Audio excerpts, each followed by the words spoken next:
orang Israel melakukan pula apa yang jahat di mata Tuhan. Sebab itu Tuhan menyerahkan mereka ke dalam tangan orang Filistin 40 tahun lamanya. Pada waktu itu, ada seorang dari Zorah, dari keturunan orang Dan, namanya Manoah. Istrinya mandul, tidak beranak. Dan malaikat Tuhan menampakkan diri kepada perempuan itu, dan berfirman kepadanya, demikian. Memang engkau mandul, tidak beranak, tetapi engkau akan mengandung dan melahirkan seorang anak laki-laki. Oleh sebab itu peliharalah dirimu, jangan minum anggur atau minuman yang memabukkan, dan jangan makan sesuatu yang haram. Sebab engkau akan mengandung dan melahirkan seorang anak laki-laki. Kepalanya takkan kena pisau cukur, sebab sejak dari kandungan ibunya, anak itu akan menjadi seorang nazir Allah. Dan dengan dia akan mulai penyelamatan orang Israel dari tangan orang Filistin.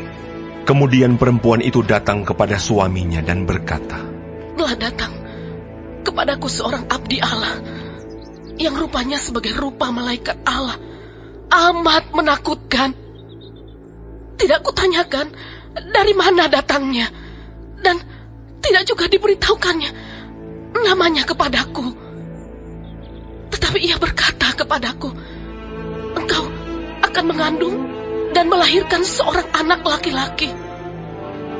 Oleh sebab itu, janganlah minum anggur atau minuman yang memabukkan, dan janganlah makan sesuatu yang haram. Sebab sejak dari kandungan ibunya sampai pada hari matinya, anak itu akan menjadi seorang nazir Allah. Lalu Manoah memohon kepada Tuhan.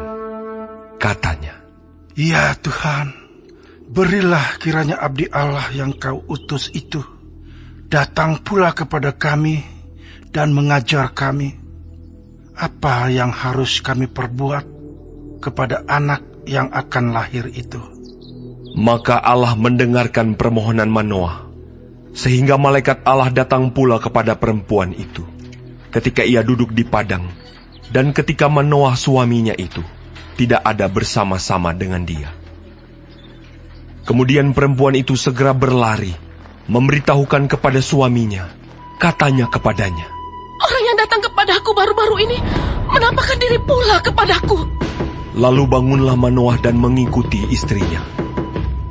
Setelah sampai kepada orang itu, berkatalah ia kepadanya, engkaukah orang yang telah berbicara kepada perempuan ini? Jawabnya, benar.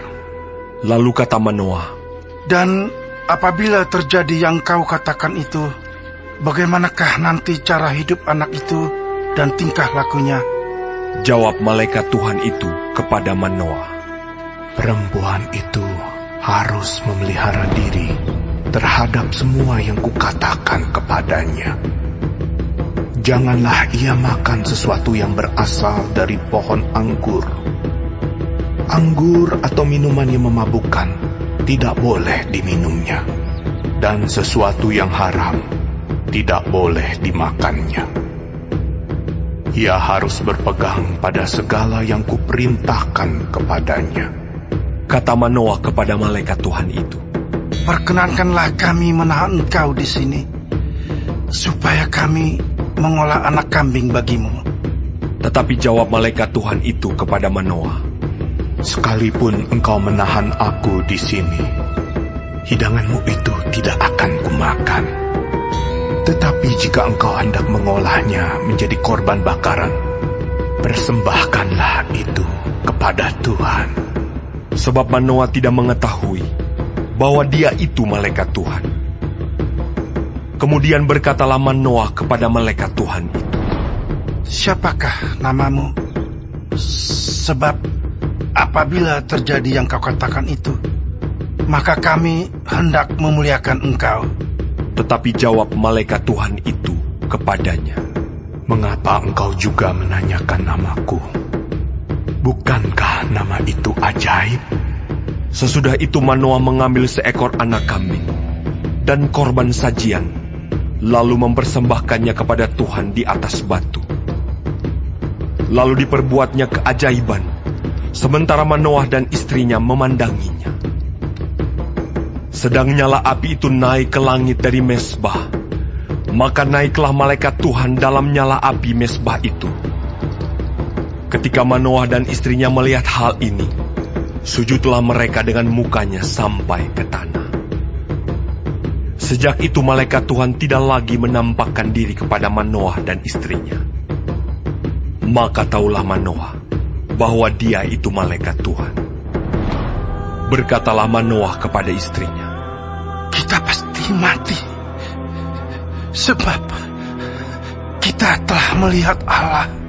Tetapi jawab istrinya kepadanya, Seandainya Tuhan hendak membunuh kita, maka tidaklah Ia menerima korban bakaran dan korban sajian dari tangan kita. Dan tidaklah Ia memperlihatkan semuanya itu kepada kita. Dan tidaklah Ia memperdengarkan hal-hal yang demikian kepada kita pada waktu sekarang ini. Lalu perempuan itu melahirkan seorang anak laki-laki dan memberi nama Simson kepadanya. Anak itu menjadi besar dan Tuhan memberkati dia. Mulailah hatinya digerakkan oleh Roh Tuhan di Mahanedan, yang terletak di antara Sora dan Esitao.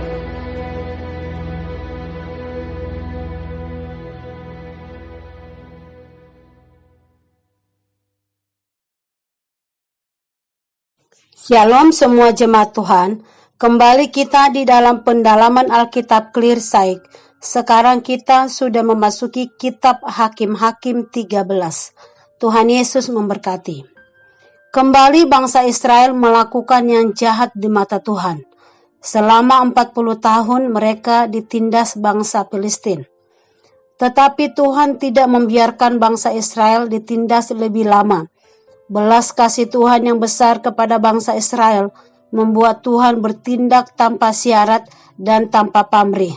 Dan Tuhan pun membangkitkan seorang penyelamat bagi umatnya, yaitu Simson. Ibu Simson diperintahkan untuk berhati-hati, jangan minum anggur, dan ini juga menjadi kabar gembira bagi Manoah dan istrinya. Karena istri Manoah itu mandul. Selama di kandungan, malaikat Tuhan sudah memberitahukan bahwa anak yang dikandung itu akan menjadi Nazir Tuhan, dan melalui dialah penyelamatan bagi bangsa Israel dari tangan orang Filistin. Tuhan mau agar Simson itu menjadi Nazir Tuhan yang hidup menurut standarnya Tuhan, dan Simson pun lahir. Simson berbeda dengan hakim-hakim yang lain. Mereka dipilih Tuhan setelah dewasa, tetapi Simson mendapatkan kesempatan istimewa yang diberikan Tuhan untuk menyelamatkan bangsanya. Walau nanti kita akan lihat di pasal-pasal berikutnya kalau Simson ini gagal di dalam memenuhi tugasnya. Bila kita bandingkan kisah Yefta dan Simson, sangat berbeda.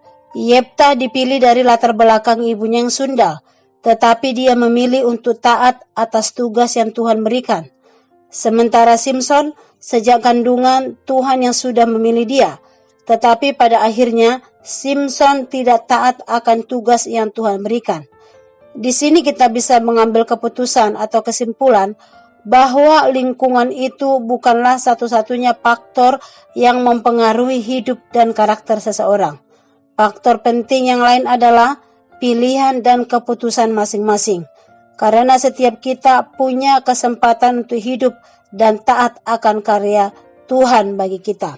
Amin. Tuhan Yesus memberkati.